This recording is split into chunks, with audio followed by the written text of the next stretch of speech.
Tiyo gi kiluwa ma ok opuodhi e nam Lolwe en achiel kuom midhiero mosethiro sekta mar lupo kendo duoko chien kwan rech e nam Lolwe.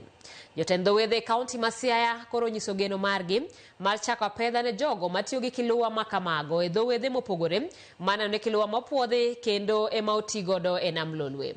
Gilero ni kiluwa maricho go duoko chien kwan rech ni margi mako nyaka nyithi rech mapod tindo.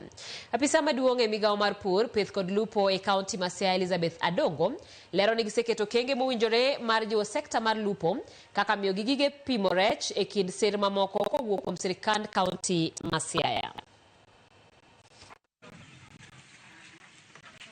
Gimaduong' ni kawuono wa out of that effort wayudo gik moko matin from weighing machines, chairs, wayudo gik ma ginyalo repair go offices gi gik ma opogore. Koro gik ma gidhi timo gi and part of the bigger effort mar the county katiyo gi jo BMU temo mondo wa empower the beaches. As you know, ni Siaya, a third of the Lake Victoria lakefront ni Siaya, and efforts temo watimo en Gine as the department watu watimo gik moko ariyo.